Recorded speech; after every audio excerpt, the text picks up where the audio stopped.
Hi, welcome back, everyone. We hope that you enjoyed your finals weekend welcome and Jim Tanner's awesome keynote address yesterday.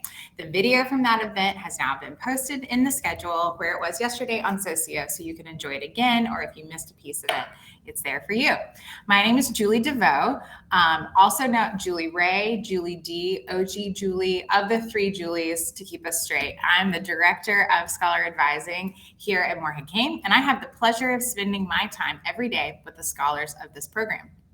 It was so great to meet so many of you earlier this week in the Gather Round. We are excited to have you here today for our Morehead-Cain Experience presentation. We are going to have 6 short talks featuring the different programs of the Morehead-Cain Scholarship, starting with the International Gap Year and then moving through our summer enrichment programs. Our first summer enrichment program is the Outdoor Leadership Summer, which takes place prior to your first year here at Carolina.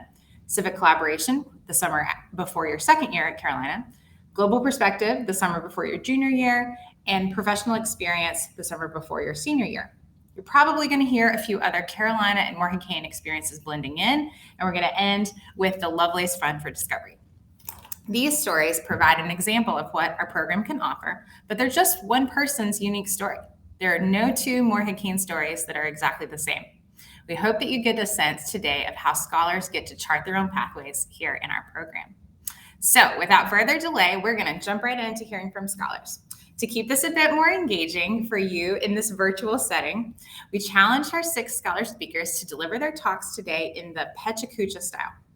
Pechakucha is a storytelling method. It was developed in Japan, and it encourages more showing and less telling. So each scholar is going to have 15 slides with 20 seconds per slide on a timer to tell you about their summer experiences. It's snappy and fun, and the scholars have really risen to the challenge. We hope that you will show them some love in the comments like you've been doing all week. Appreciation, engage, questions, and chat. It's all welcome. So we're going to begin. I would first like to introduce Asher Wexler from the class of 2025. He's originally from Raleigh, North Carolina, and he attended Research Triangle High School. He will now share his experiences with you from his gap year. Amazing. Thank you so much, Julie. I'm super stoked to share about my gap year. 1 year ago, I woke up to this view. I was in a bamboo house, curled up in my sleeping bag on a farm in the Colombian Andes Mountains. The day before, I hitched a ride from the nearest city and then walked 5 miles following a map someone had drawn me until I came to this farm. To explain how I got here, though, I have to backtrack to a couple months previous. After gratefully accepting the Morehead, I applied to receive their gap year stipend, and I developed a masterful travel plan for the year. I was going to spend the fall interning in Israel and working in a kibbutz before doing my outdoor leadership experience in Patagonia. But then COVID hit, and 0% of this ended up happening. As all my friends left for college, I was faced with the alarming reality of having $7,500, 12 months, and absolutely no plan. But I did have the Morehead-Cain Network. I emailed and called probably 50 Morehead alums, and I was always blown away by how enthusiastic these successful professionals were to talk with a just graduated 18-year-old. I connected with one alumni in particular. His name is Jamie Whittle. He's an environmental lawyer who lives in the Highlands of Scotland. And during our first Zoom call, Jamie not only offered me an internship with his law firm, but he also invited me to live in his house for 2 months. Scotland was absolutely incredible. Jamie gave me 2 cases to work on, a noise pollution case and a village development case. And I would be writing a letter to the Highland Council on behalf of a client while simultaneously consulting this massive law textbook beside me. And it felt really powerful to do real work that I thought really mattered. When I wasn't with Jamie, I connected with some local conservationists, and they would drive me deep into the highlands to monitor threatened salmon populations. We would maintain remote wind farms, and several times we even shot invasive birds and seals. I would go surfing in the North Sea in the morning and run 12 miles home in the afternoon along the beach. It was absolutely glorious. After my time in Scotland, I worked on an organic farm in Northern Ireland before flying to Tanzania to meet a cohort of other Moreheads. Actually, everyone else flew to Tanzania. I flew to Nairobi, Kenya, 200 miles north, because I'd heard that the border crossing was an adventure, and the flight was like a wee bit cheaper. I ended up finding a bus headed to Arusha, and a Ugandan man named Gil Diego took the seat next to mine. And for the next 7 hours, we talked about going to university and religion and our families back home. Gil Diego became more than a travel companion when he helped me navigate the border crossing, even though I did not have a visa. And when we got to Arusha, Tanzania, he hailed a taxi for me and even paid my fare. During the next 3 weeks, my friends and I would climb Kilimanjaro and tour the savannah. And I realized how lonely I'd been traveling for 3 months in the middle of a pandemic. Kilimanjaro felt so good because I was able to share an amazing experience with other people. After a month in Djibouti and a restored few weeks at home with my family, I flew to Colombia for the final chapter of my year abroad, a 2-month solo backpacking trip through the Sierra Nevada and Andes Mountains. The first 2 weeks were extremely difficult, and I began to really regret taking Latin in high school. And so I learned to rely on pure chutzpah to borrow surfboards, hitch motorcycle rides, and order food. Traveling alone motivated me to seek out people rather than destinations or tourist sites. Eventually, I found my way to a farming community in the Andes Mountains where I ended up staying for 6 weeks. They taught me how to pick coffee, how to make biochar and compost, and when I got COVID, they built me a little bamboo house to quarantine in. Their hospitality was extremely touching to me. My year ended in Alaska with a 30-day mountaineering expedition on the Matanuska and Powell glaciers. It was a deeply emotional time for me as I reflected on my year. In the awe-inspiring Alaskan wilderness, I was reminded of one of my favorite Thoreau quotes. He writes, "I went to the woods to live deliberately, to confront only the essential facts of life." During my gap year, as I experienced new cultures and beautiful landscapes and met fantastic people, my world also got simpler. It was limited to just my backpack, my journal, and a jumbo pack of disposable masks. I began to confront the essential facts of my life. Who am I? Why am I here? How should I live? To end, I like to go back to where it all began. February 29th, 2020, my finalist weekend. I remember being exactly where you are now, feeling so excited and scared to take the next steps up the social ladder. College, getting a degree, going to grad school, entering the workforce. But I want to leave you with an idea that tells a different story. Intentional serendipity. Letting go of a degree of control in order to find yourself in a life-changing experience. An experience you can't plan for or earn through hard work. And so I encourage you to seek out healthy adversity, live without predestination, to step off the social ladder upwards and take a gap year. Next, I'd like to introduce Zoe Locklear, also from the class of 2025. Zoe is from Roseboro, North Carolina, and attending Clinton High School. She will now share her experiences from her outdoor leadership summer with the National Outdoor Leadership School. Thank you so much, Asher. That was wonderful. Around 10:48 in the morning on June 17th, I stepped out of a Knowles van at the entrance of the North Cascades National Park near Washington. My group was a few miles out from Hannigan's Pass, aka that thing that was only a half-mile trek but took us over 8 hours to cross. Immediately after our safety lessons started, a humongous rock slide occurred right near us, startling me completely. Of course, at this point, the course hadn't even really begun yet, but I was already feeling apprehensive. After putting on my 61.8-pound pack and joining the rest of my group, I had gotten myself into. See, I had previous experience with backcushions. However, that only got me so far before we reached heavy snow and ice about 2 miles into our initial ascent. My self-doubt and nerves began to creep in like the deer in our camp. I was completely out of my comfort zone, as seen in my resemblance to, and I quote, shock Steve GIF. It's one thing to see beautiful snow-capped mountains on a postcard, but it's another to experience them in person. You've never been in snowy conditions other than the ones in North Carolina, if I can even call the minuscule snow we average snowy conditions. This experience emotion similar to being intimidated yet mesmerized. Already on my first day, I had seen a dangerous ride, hiked on steep snow-covered slopes, and even encountered which was honestly the least of my worries when arriving at our first camp at 1 a.m. Yet despite my doubts about the unknown, something in me yearned to push on and discover what it meant not just to survive, but to also thrive. The days of my course quickly became adventures. This included, but was not limited to, treating hot sauce as a form of currency, more dangerous rock falls, humiliating but collectively necessary pack shuttles, rejuvenating dips in cool water, and sunbathing on warm lake shores, 11 p.m. dinners and 2 a.m. bedtimes. Foreheads becoming dinner for enormous drones of mosquitoes, wasp-stung lips as seen in my amazing instructor Prasad, learning Bacchus, crossing waist-deep rapids at 6 in the morning, and semi-warm bowls of cheesy pastas, 105-degree days that called for 3:45 a.m. wake-ups, bushwhacking through flooded and overgrown trails, learning backcountry medicine, riding speedboats and discovering that I have a love for sunset photo shoots by the lake, and using self-arrest techniques and being semi-impaled with an ice axe in the chest. Yes, I have the scar to prove it. With each mile I trekked, each bite of quinoa and beans I consumed, and with each laugh that I had, which trip, those what-if questions and concerns remained constant and still arose in my head.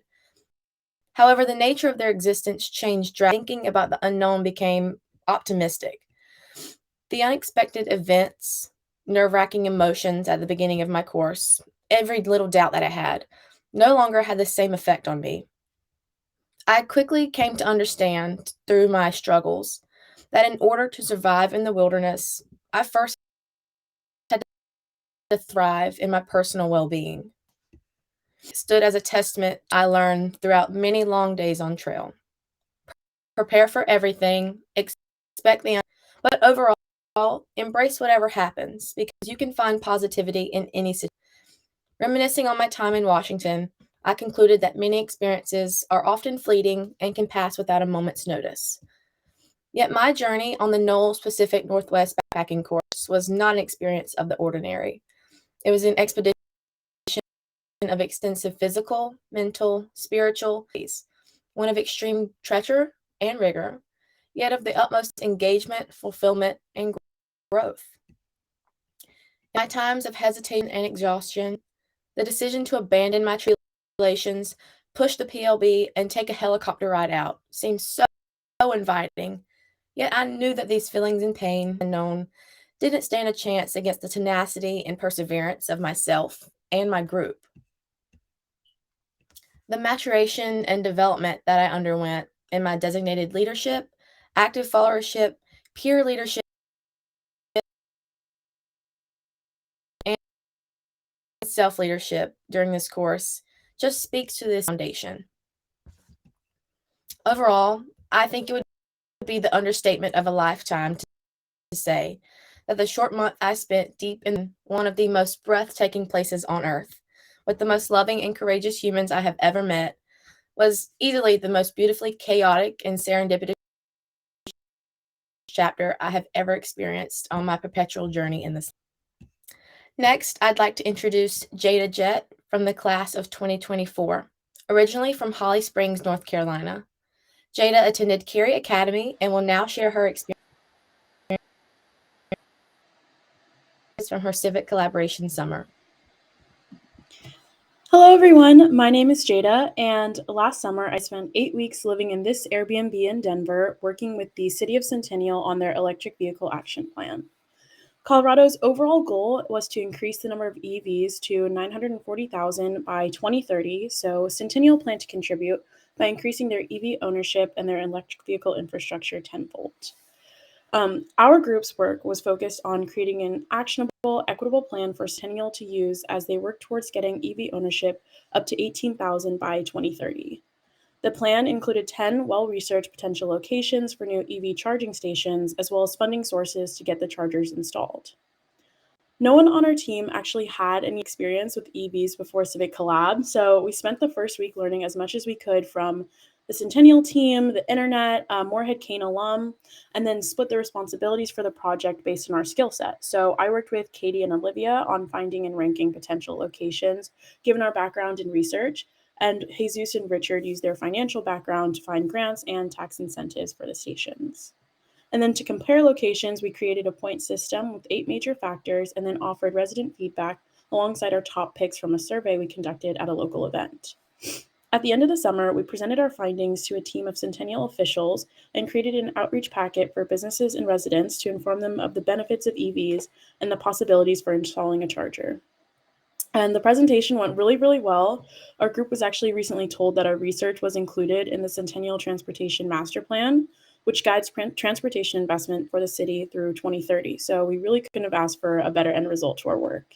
And our main working contact, Melanie Ward in the center there, was actually from the Centennial Transportation Department and the innovation team there.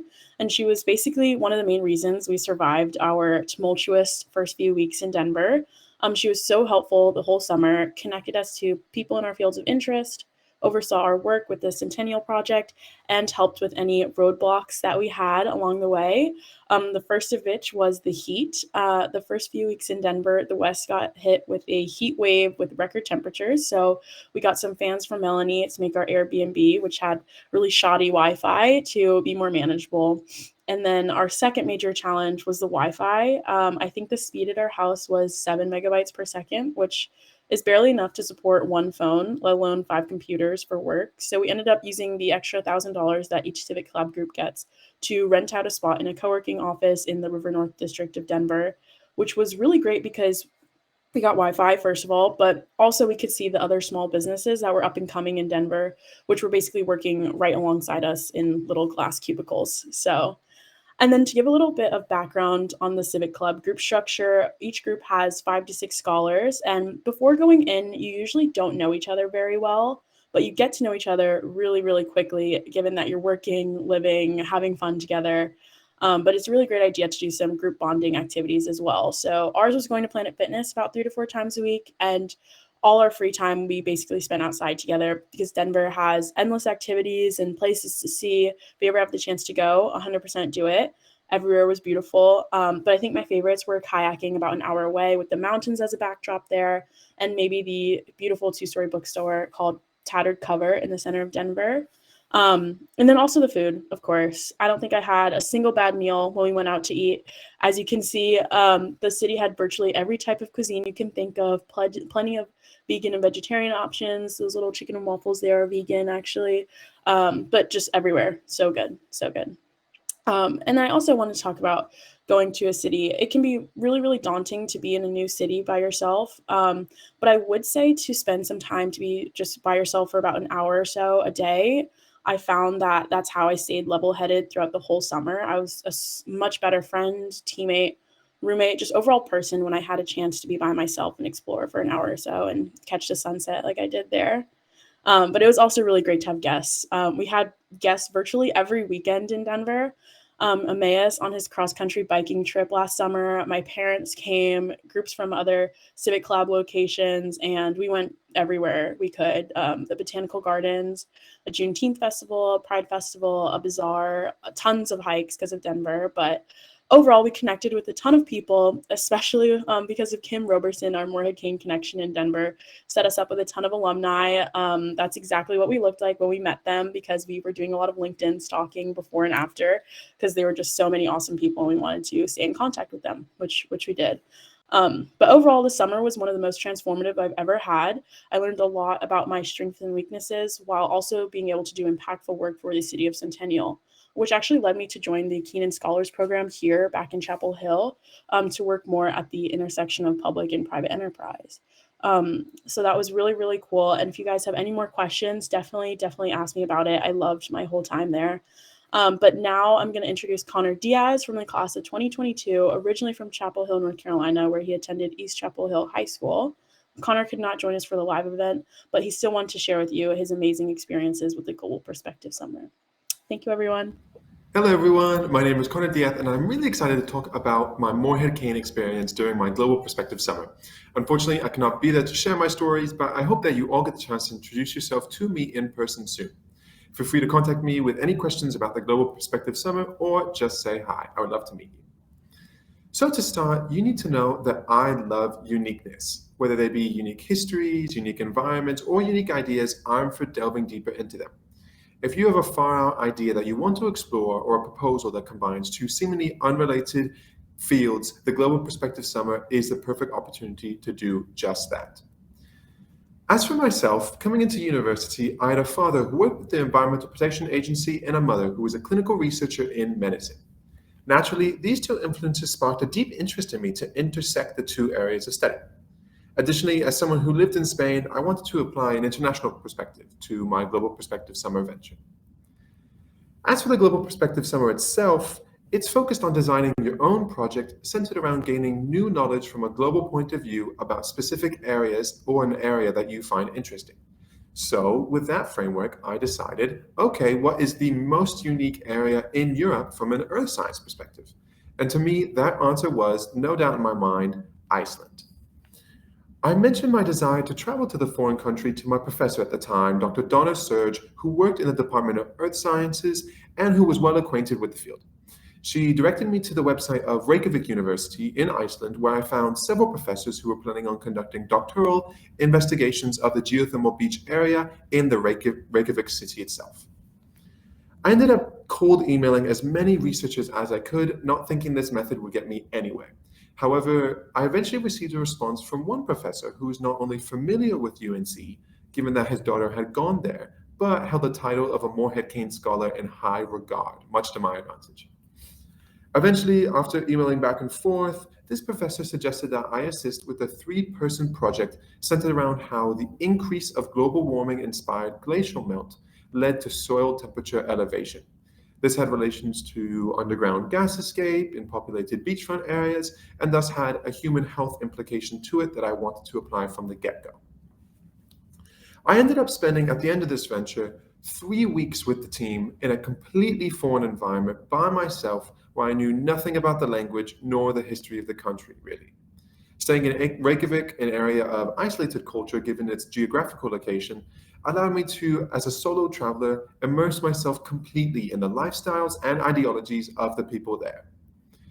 One thing that held particularly true in my discovery was the population's deeper appreciation for the symbiotic relationship between humans and their environments. As a bonus, my free weekends allowed me to explore the spectacularly unique geologic landscapes, and yes, that is me looking directly at the face of an active volcano. I highly recommend it. So, having achieved real success with the cold email method for Iceland, I thought of another unique location to add to my trip, Croatia. After 1 week of correspondence, emailing back and forth with professors, I signed up to shadow postdoctoral research and assist in phthalate or plastic contamination in residential water sources at the University of Zagreb in the city itself. Once again, I was in a completely foreign environment where my skills as a solo traveler and enthusiastic researcher were going to get me through the venture. My final deliverable was a report on ingestion rates of plastics or phthalates that went right to the national government and thus had tangible implications and consequences. Science brought me to this location, but as the son of a refugee who fled dictatorship, I found this 3-week venture to be particularly culturally impactful as well, given the recent history of civil war and dictatorship in the country of Croatia itself. The blend of takeaways from a scientific and cultural perspective was only possible through the global perspective nature of the summer venture. Every day, I was learning about culture, foreign language, history, and international research. One thing you'll learn about college is that a uniquely painted door is the one that you unexpectedly find yourself longing to open.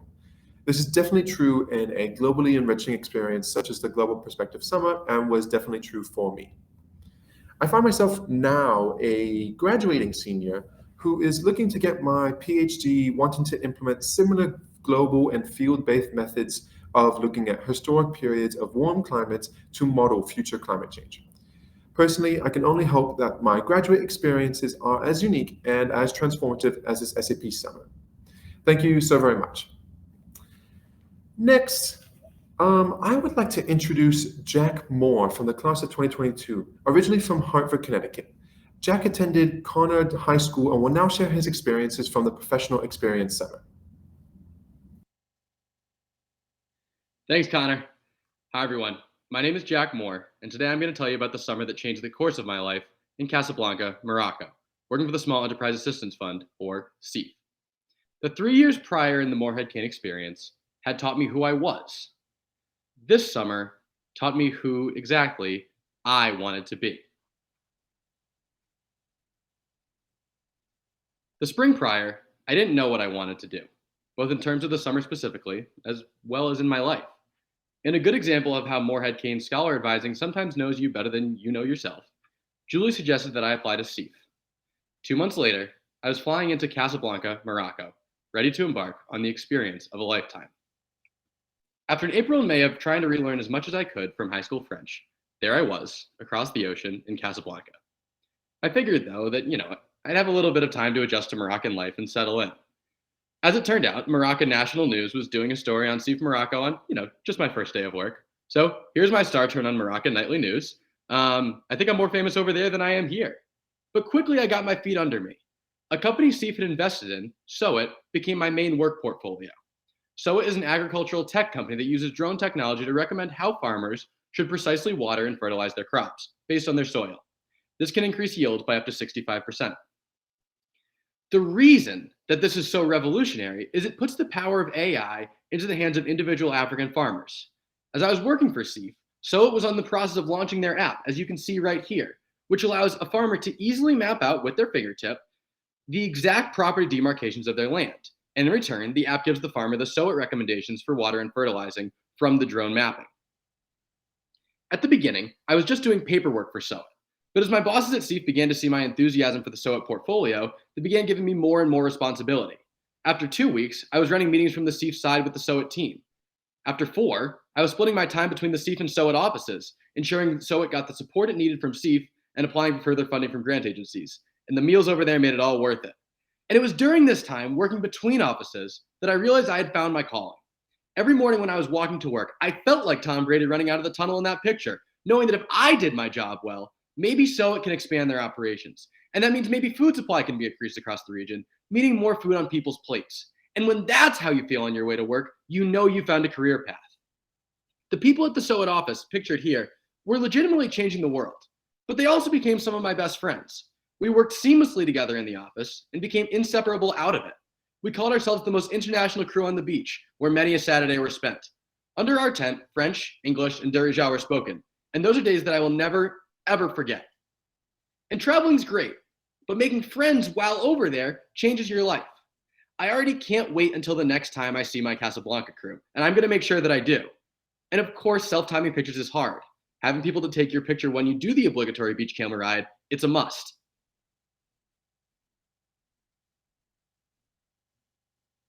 And a pro tip, when you're traveling, people love to guess where you're from. At the start, my middling French was a dead giveaway for American. By the middle, the common guess was Canadian, as my French had improved.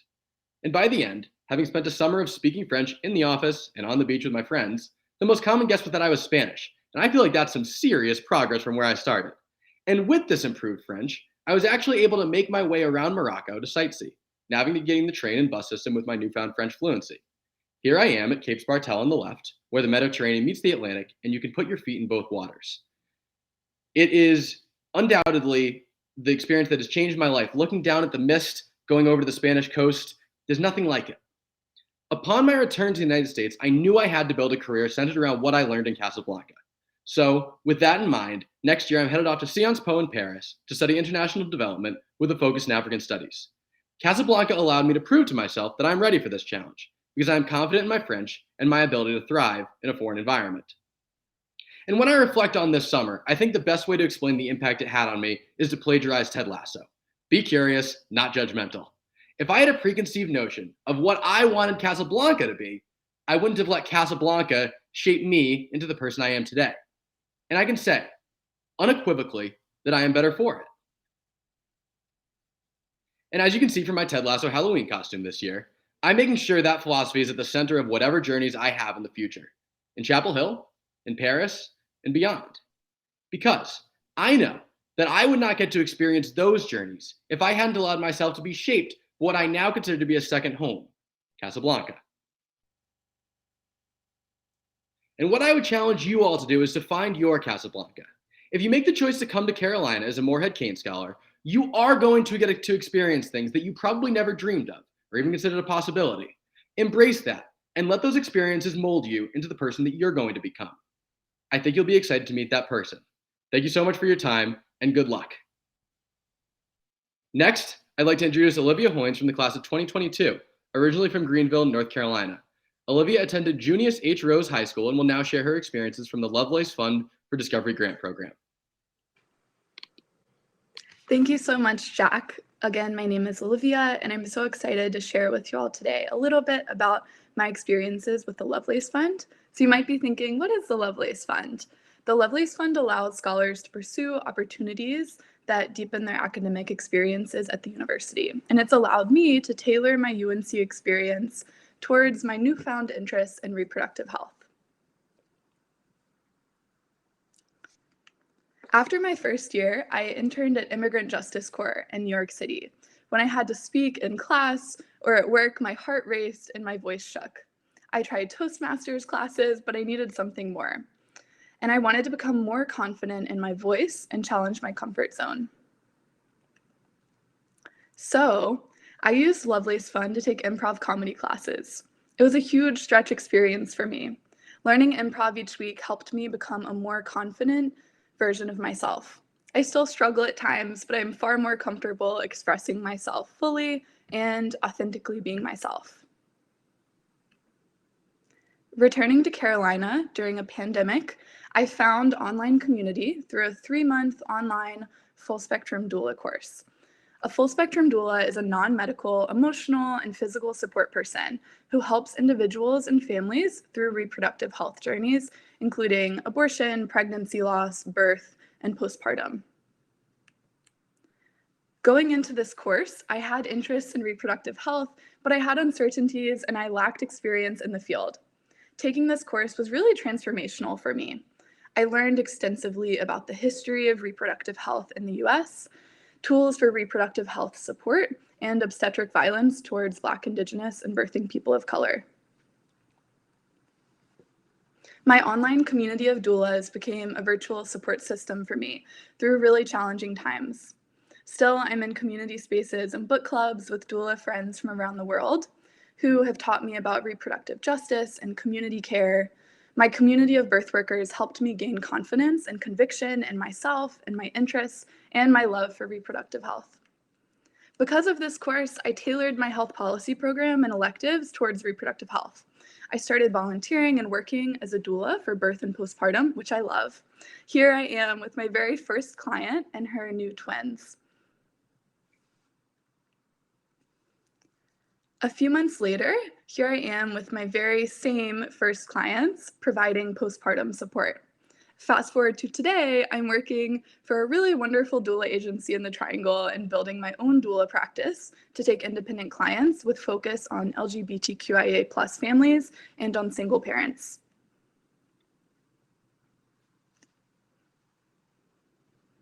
Building on my doula training and my academic interests, I'm taking an online reproductive health course on LGBTQIA+ reproductive health called Birthing Beyond the Binary. Importantly, not all people who birth are women, and people of all genders may have uteruses.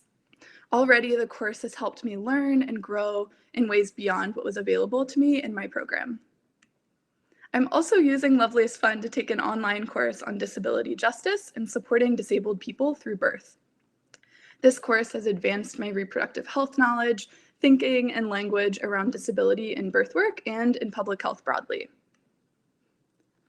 Most recently, over winter break, I used Lovelace Fund to travel to Washington and Missouri to conduct background research for my senior honors thesis. Following my newfound interest, my thesis explores young people's access to prescription contraceptives before and after the Affordable Care Act. So with this, I used Missouri and Washington as really different case studies for reproductive healthcare access. I met with professors, providers, and Morehead-Cain alumni. I asked them questions about reproductive health, and I observed the placements of clinics that were frequented by young people. And all of this really goes back to and informs my thesis, and really started with the doula course that I took because of Lovelace Fund. Over the course of my project over winter break, I built really lasting connections with phenomenal public health leaders, and the project accelerated my senior honors thesis and learning from people working at the state and local level with people with uteruses. The interviews and relationships that I built helped inform my next steps, including my grad school and job search this spring. So from my first year until now, the Lovelace Fund has helped me build a Morehead-Cain and Carolina experience that fits my unique combination of interests and gifts and connects me with incredible mentors and friends. And without each of these, my academic and personal journeying would be really incomplete. Because of these experiences, I am working and volunteering as a full spectrum doula, pursuing post-graduation jobs in reproductive health, and more generally, I'm a way more confident student researcher, advocate, birth worker, and outdoor adventurer. So thank you so much for listening, and I would love if you reach out to me. I think my email is included, so please feel free to connect. And now I'll pass off to Julie. All right. Wow, you guys, I am just blown away. I have heard these stories already, and I get emotional even hearing them today. Let's give some applause in the chat for all the speakers so far this morning. You can't see them, but they can see your chats. So thank you so much for your enthusiasm with them today. So now we're going to stop and back it up a little bit. You heard 6 stories, but I think it would be helpful if we kind of explained a little bit more about what the program is like. So we're going to share a little bit about advising, talk about the summer enrichment program a little bit more generally. So we're going to start here with, let me move this forward. Great.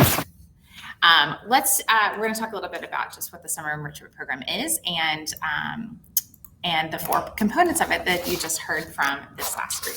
So the Morehead-Cain program is built to be the experiential education complement to your experiences as a student in Carolina. We recently updated this model a couple of years ago to continue to provide the best possible enrichment experience for scholars, one that will help you grow as individuals and leaders into the next 50 years. We strive to provide unique experiences that help you develop a range of personal and professional skills, which you certainly heard about from this group this morning. So as you heard from Zoe and Jada, the first 2 summers are our fundamental summers. They're ones that kind of you have a shared experience with other scholars. They develop independence, curiosity, self-reliance, resourcefulness. The Outdoor Leadership Summer is partnered with both the National Outdoor Leadership School, you heard of from Zoe, and also Outward Bound, who you've seen in our events so far this week. The Civic Collaboration Program is one that we developed here at Morehead-Cain. We work with host organizations in places like mayor's offices, community nonprofits in cities across the United States, where a team of scholars go in together to collaborate with their group and with the city host on a major civic challenge in that city. These are the foundations then for the self-design summers that come afterward. You can customize your experience to your personal interest, like you heard from Connor and Jack. We work with scholars individually to plan their global perspective experience where you can do study abroad, internships, research, volunteering, or purposeful travel into a global experience that you design. The final summer is a professional internship in a field of your choice. In addition to the summer program, we can also offer funding for you to do study abroad, either in the semester or in the summer. Many scholars use the summer study abroad as a springboard for planning their global perspective summer. We also offer the Lovelace Fund for Discovery, which you heard about from Olivia. The Lovelace Fund is a program where you can apply for grants throughout the school year and the summer that allow you to say yes to enrichment opportunities. And finally, we have the International Gap Year Fund, where scholars can apply for up to $7,500 in funding to support international study and travel prior to coming to Carolina. As you heard from David Wright yesterday, the pandemic affected the Morehead-Cain program as it did everyone else. In 2020, when we were still at home and in isolation, we weren't able to run our program as the way that we were planned, and many of scholars' plans were canceled. Then we put out a call to our alumni, and they responded. They helped us provide a range of virtual internships and projects for scholars to work on, and many of them were able to attend summer school. But fortunately, we were able to run our SCP program last summer, even if there were a few modifications. Our leadership team here at the foundation made the decision to still honor that missed summer from 2020 for our students. So now we are currently working with our graduating seniors to plan a postgraduate summer experience to make up for the one that they missed. Looking ahead to the summer of 2022, we are still continuing to plan for all of these summer programs, including those with international travel. We are working closely with safety consultants that we do every year to help keep our scholars safe while having enriching summer experiences. So for your class, we're going to be offering the Outdoor Leadership Summer Program as planned with Outward Bound and with Knowles. So now I'm going to pass it to my friend, my colleague, and the king of dad jokes, our Assistant Director of Scholar Advising, Montez Thomas. Thanks so much, Julie. Hello, everyone. My name is Montez Thomas. So glad to be with you all here today. Some of these amazing experiences you just heard may sound intimidating, but don't worry because you're in good company. Much of it sounds intimidating to me as well. That's why, in addition to the monetary benefits of the program, we also provide you with the resource of the amazing Morehead-Cain staff, including the Scholar Advising team. We're here to help you navigate all aspects of your four-year journey at Carolina and even sharing with alumni post-Carolina experience. We meet with scholars every day in scheduled advising appointments and walk-ins. We're fortunate to be back in person with scholars at the foundation, even though it's with mask. We love having deep conversations with you about your goals, your life, and your decisions, whether they're big or small.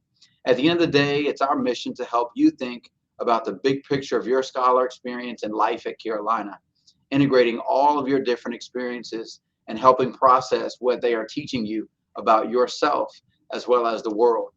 Above all, our goal is the program is to accelerate you along the path that you are on, as winding as it may be, giving you the tools and experiences along the way to grow into leaders on this campus and in future endeavors. In addition to individual appointments with advising, the foundation has established several affinity groups to allow scholars to form smaller communities for support and bonding. We currently have several affinity groups, including an LGBTQ scholar group and one called Courage Over Comfort. Lastly, the foundation encourages scholars, alumni, and staff to embrace 4 primary aspirations as a way of life. And you'll hear us talk about these quite often. The 4 aspirations are to inspire self-discovery. This expresses our desire to embrace stretch experiences as a way of life. To catalyze connections. As a lifetime member in the Morehead-Cain community, we seek to encourage, support, inspire, and inform each along our individual journeys. We hope to aspire to cultivate leadership. As a community, we seek to embody the character and values of strong leaders, including integrity, teamwork, humility, responsibility, and courage to do what is right in challenging situations. And last but not least, to champion the journey. Any destination worth seeking entails a journey that is equally valuable and inspired. We celebrate what's required to navigate obstacles, adapt to a changing world, move forward from mistakes, and pivot to new directions in pursuit of our passions and our goals. We hope you will embrace these aspirations as you continue your life journey, whether you're here at UNC with us at Morehead-Cain or not. So now I'm going to turn it back over to Julie, and we'll take some questions from you. Okay, so here is your chance to ask a few questions of the advising team with Montez and myself and the panel. So we're going to start bringing the scholar panelists back up on the screen. And we're going to use the chat as you've been using during this call to answer questions, just like we did with Jim Tanner yesterday. Here comes everyone. Zoe's going to love that she was yawning. I'm going to give her a hard time about that later. Everyone looks great. Come on up, you guys. And we're going to it's going to be a big group of us. I think there's going to be 7 up here. So we're going to do our best to keep this organized. So we're going to pull some questions in. Please, if you have a question that's like specifically for one of the people that you heard of, just put their name so I can direct it that way. Otherwise, I'm going to do my best to moderate and call on people as we go. I know we're not going to be able to get to all the questions, but we'll do what we can before we close it out. And I told Montez is starting to do the questions in the back. So he's going to help me out there. So I'm going to start it off as the questions are coming in. My first question is going to be for Asher. Asher, can you tell me, did you always know that you wanted to take a gap year? What made you decide to do it? And did you worry about taking time off from school while your classmates were going to school? That's a really great question. Thank you for asking it. My parents were the ones who initially had the idea of taking a gap year. And so it was like in the air. And then I learned that Morehead-Cain was offering a stipend for it. I was like, wow, this is incredible. Like a 3 years of traveling abroad and doing things that I wanted to do that maybe I would never get to do ever again later on, until I don't know, retirement or something. And so, no, I didn't always know. And then I learned during my finals weekend from some other GAP scholars, and they told me their stories. I got really inspired.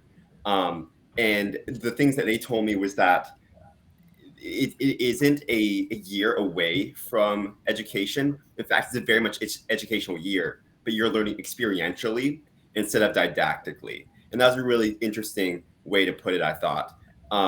And one of the things that I think many people struggle with initially when making the decision to take a gap year or not is the what to do during my gap year part. But I think that's one of the most special bits where you get to figure it out along the way and have an intentionally serendipitous experience. That's awesome. I have to agree. The planning part is honestly where a lot of the learning comes from. Absolutely. Okay, what's our next question? Okay, let me just fix this here. What is one underrated or underappreciated aspect of the Morehead-Cain experience? I'll volunteer for that one. I can talk if you want. I think one underrated is just the foundation itself. I think the biggest thing from last semester, finals week is one of the hardest weeks that you'll have throughout the whole semester. And we had these late nights, different hours for the foundation. Usually it closes at 5, but it closed at 11 during finals week. And I think sometimes when you have a lot of people who are all stressed in one space, it makes you more stressed. But whenever I go into the foundation, I think it's actually the opposite effect. And I feel kind of a certain level of just comfort and just ability to kind of take a step back and be like, okay, this is not the most important thing in the world, and I'm going to get through it. It's going to be over in a week. And so you're able to just kind of talk to everyone and kind of get through the struggle together. But I think that's just kind of one of the underrated or underappreciated aspects of the program itself. But I don't know what everyone else Thank thinks. you. That's great. All right, next question for the panel. Besides financially, in what ways did Morehead Community guide you in deciding what you wanted to pursue? Jack, I'm going to toss this to you because you talked a little bit about this in your talk. How do you feel like being a part of the community sort of helped with figuring out what you wanted to do? I think more than anything else, it's how passionate everyone is about what they love. You walk into the foundation and you can get an elevator pitch on whatever X person is so fascinated with and can tell you everything about because they love it. And it's the most passionate group of people I've ever met about the things they're interested in. It's the widest variety of whatever it might be, as you saw from the panel today. So I think it just opened your mind to you don't have to necessarily have the career path that is the prescribed that what might be prescribed that someone would tell you, this is what you have to do, this step and this step and this step. It opens your mind that so many people are doing so many different things. I can go to Casablanca, Morocco and see if it's for me and see if I can learn everything about this and see if that can be the thing I'm an expert in. And I can tell you all about this app and why it's so important. And I really think that it's about you learn to think here because you're around people who love thinking. And for me, it was just getting into the comfort zone of being, okay, we'll do something different. If it doesn't work out, great. I'll be back at school and figure out something else. But I just threw myself into it and ended up coming away with it all of a sudden knowing what I wanted to do in my life. And that's really all you can ask for from a college experience. Awesome. Thank you so much. Great question, Ned. All right, next question from Mason. I'm going to send this one to Olivia. Do students get to choose all of their summer projects, or are they determined by the Morehead-Cain Foundation? Yeah, you get a lot of autonomy in choosing what you want to do and tailoring it to kind of your own interests. Not public service. Gosh, it's called something new from when I started at Carolina. Right, Civic Lab now, which is a little different Lab, from what yeah. you did. Civic Lab might be a little different because you're assigned into teams, but I would say generally you have a lot of autonomy and really get to tailor the experience to your interests. I know I definitely found that in my GP summer, and yeah. Yeah. We Hey, Mom, I need to. made some changes to the program a couple of years ago, and we kind of have a slightly different model now, but I can sort of answer your outdoor leadership experience is like there's a menu of options and you'll rank the ones that fit your time and dates and your interest. Civic collaboration, we match you with the team. So we definitely like take your preferences into it, but we do a matching process. And then the GP and the internship are like totally planned by you with our support. All right, next question.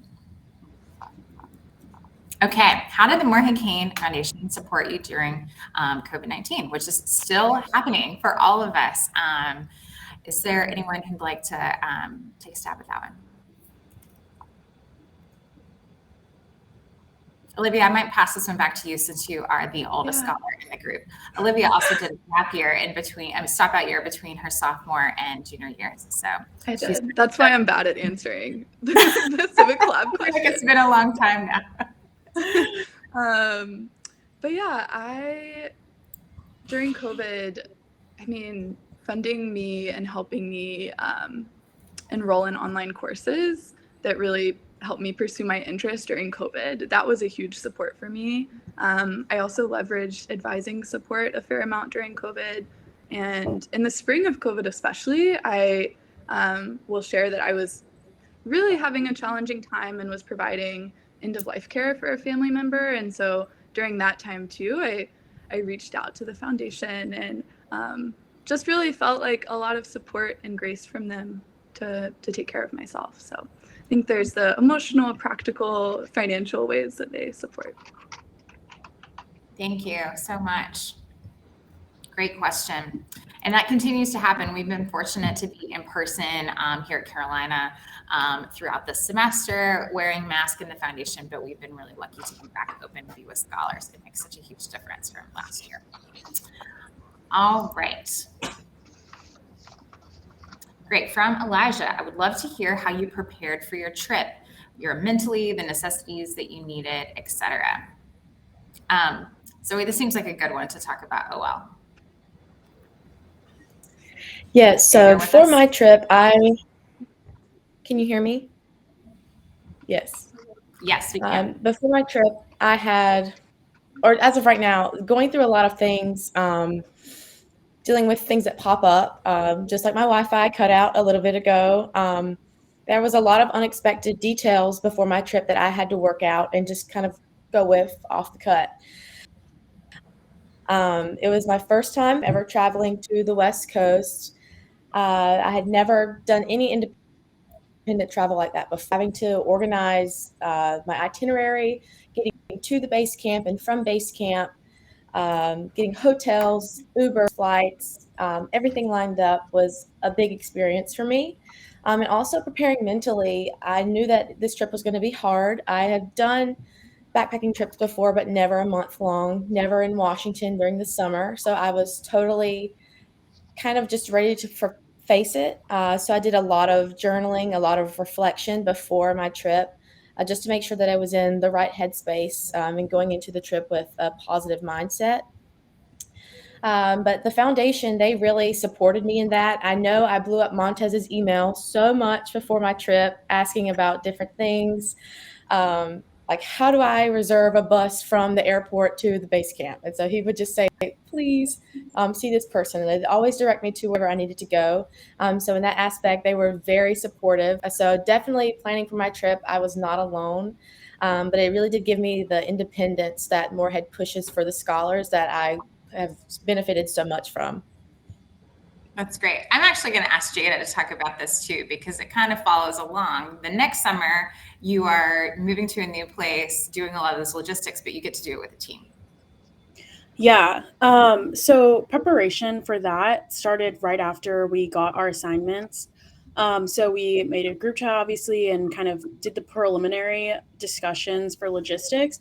But I think part of it was also like researching where we were going to be staying a lot. So safety wise, like what kind of day to day, like how we would be getting around, whether or not we needed to get like a bus pass, if we needed to figure out what we're going to be doing just like weekend to weekend, and kind of how we were going to split up the work, because Civic Collab is a lot more, personal decision than you think. So in terms of splitting up the work and what your day-to-day like work schedule looks like, you kind of have to come to a consensus with your team and figure out, okay, maybe we're going to put in less work this week, but we're going to be super, super focused and kind of just grind the entire time. And then we can maybe take a longer break or something like that. So I think just maybe trying to figure out what everyone's working styles are going into it and kind of what everyone like baseline like needs and how to go from there.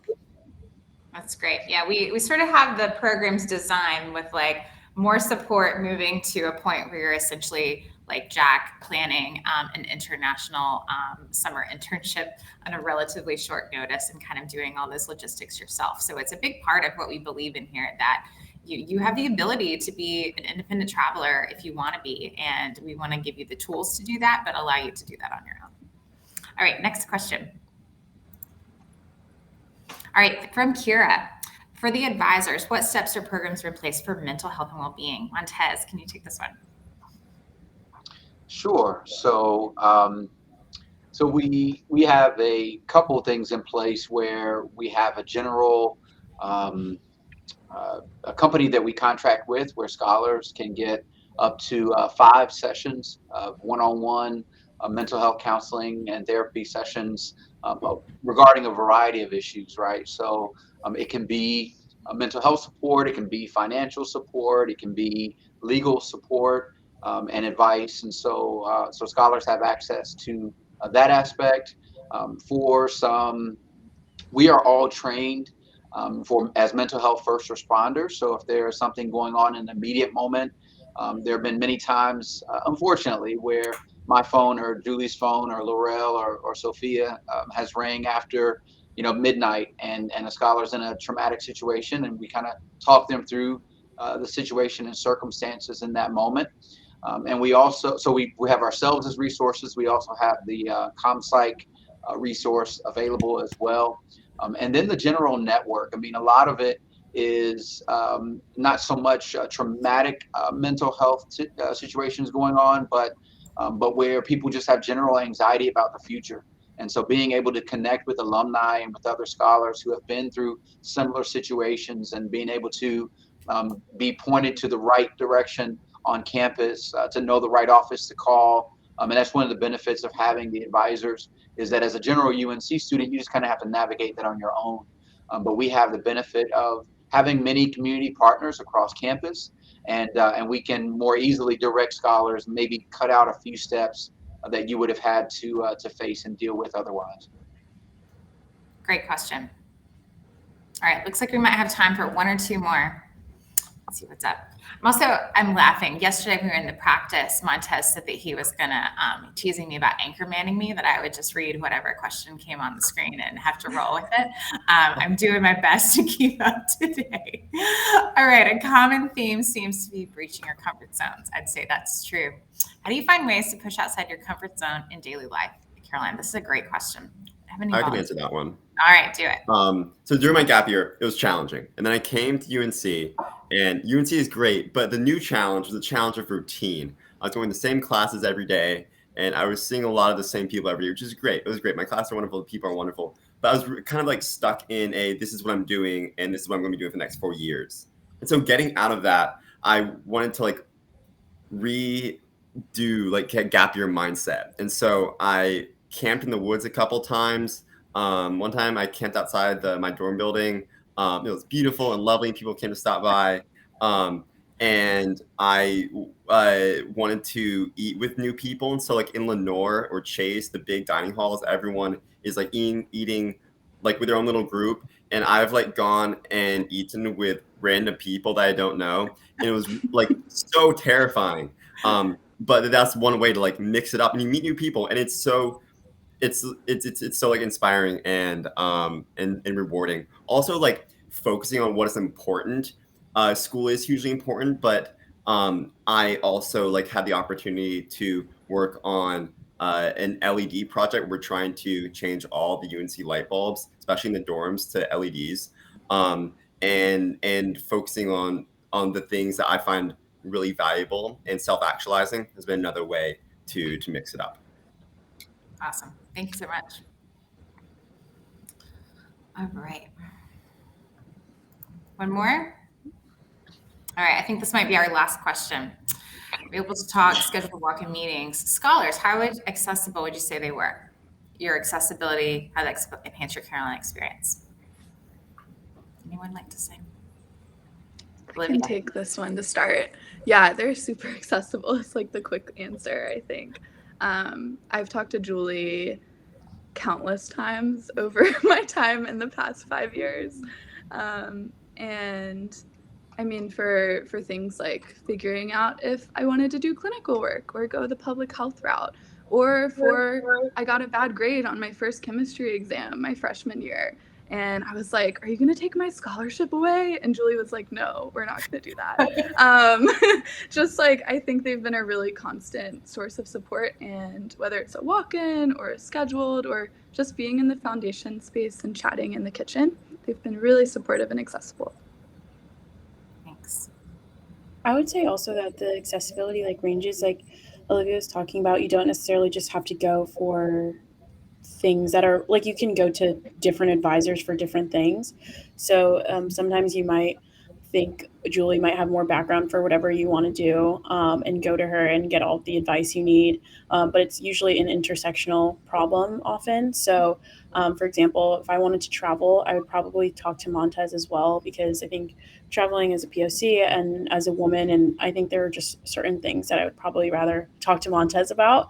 And I think that's really valuable to be able to go to different people on the advising team for different issues, because life is pretty intersectional, as our experiences. So. I like to hear that. We do not assign scholars to a particular advisor for that very reason.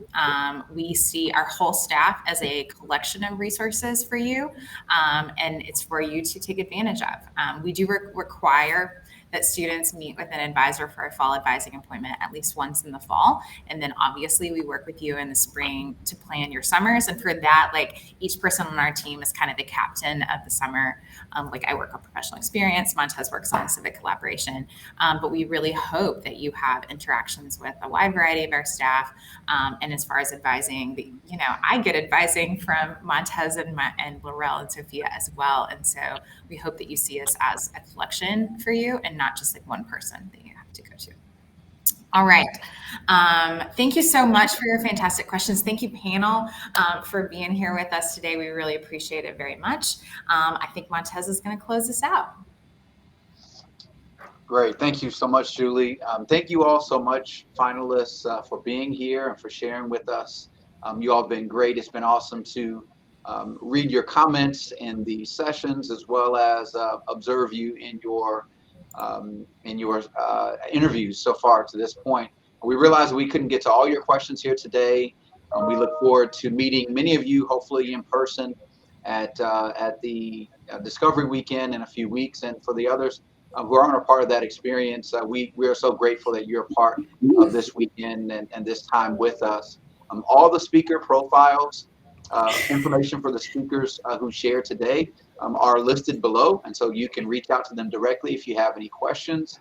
Thank you to everyone for your participation. We hope you heard something today that was inspiring or help you think about what you might want to do with your summer experiences. Good luck to you all in the process, and remember to seek out a member of the Morehead-Cain staff if you need anything. We're excited to see you tomorrow at the next session, continuing the conversation with Ray Sawyer and Sasha Seymour. Have a wonderful day.